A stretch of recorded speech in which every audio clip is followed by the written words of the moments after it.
The brutal murder of the Congolese immigrant Moise Kabagambe has mobilized the public opinion in Brazil over the past few days. Moise was killed in a well-off neighborhood in Rio de Janeiro in a beach kiosk on January 24th. Shocking CCTV footage shows Moise being beaten up to death by 5 people for 15 minutes. He had his hands and feet tied up and kept being assaulted even when he lost his consciousness. The case has fueled widespread condemnation and sparked a debate about racism and how immigrants are treated in Brazil. I'm Camila Veras Mota, reporter at BBC News Brazil, and in this video I share with you what it's known so far about the crime and its repercussions inside and outside Brazil. But we begin with Moise's life story.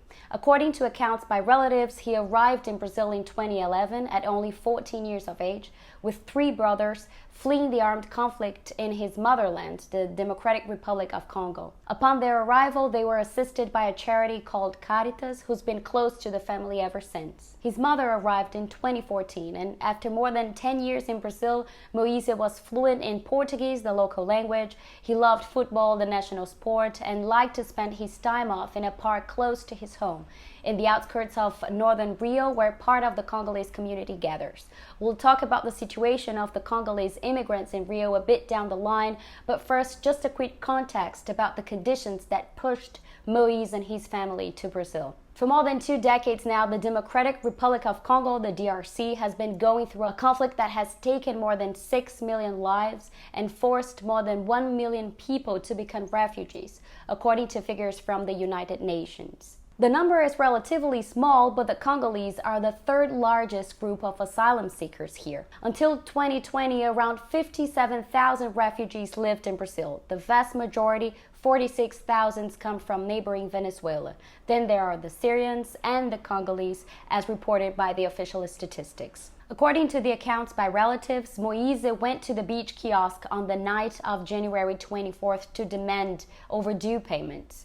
He had worked there for 2 days and hadn't been paid, they say. At one point, some of the employees start arguing with him, then he gets assaulted, as the image that traveled Brazil and the world have shown. The massive repercussion, by the way, and the pressure from the public opinion that followed have been pointed out as one of the factors that helped speed up the investigation process. Those who argue that the probe had a late start, for example, highlight that the kiosk's owner was asked to speak to the police only 72 hours after the murder happened. A few days ago, 3 suspects were arrested. After the case broke, social media was taken by messages demanding justice for Moise. Football players, artists, social movement leaders, and Brazilians from all over the country asked the circumstances on which the crime happened to be clarified and that those responsible be held accountable. Relatives and friends from Moise held a protest, and other public demonstrations are being organized. The probe is still ongoing, and at least at the moment, there's no official version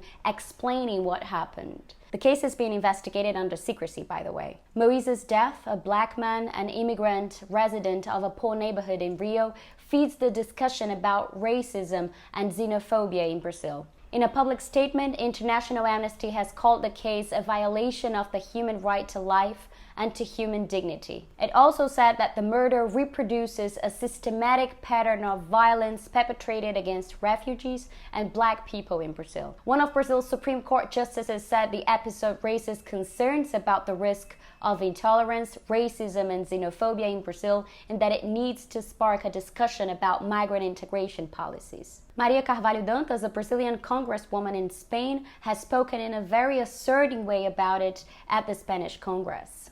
Moise encontró la muerte en el país en que su madre eligió para buscar refugio, vivir y criar a sus hijos, pero se encontraron con el racismo institucional, con una sociedad violentísima marcada por siglos de dominación esclavista, que continúa hasta hoy en forma de genocidio negro, indígena, gitano, LGTBI, migrante. In an interview to BBC Brazil, the Congolese Baslele Malo Malo from the University for International Integration of the Afro-Brazilian Lusophony said that many people that come from the DRC to Brazil experiment racism in different shapes and forms, including in the labor market. He points out that many of the Congolese in Brazil are qualified workers. Some have a university degree, and yet the vast majority struggles to find work.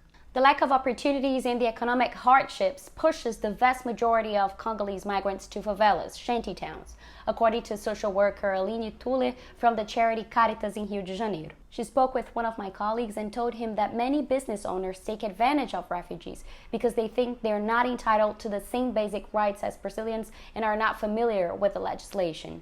Others see them as some kind of underdog who needs work and pay them way less than what the job is actually worth.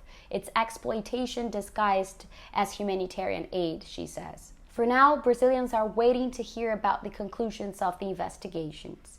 Moise's mother said in an interview she decided to leave Brazil, but not until her son gets the justice he deserves. Thanks for watching.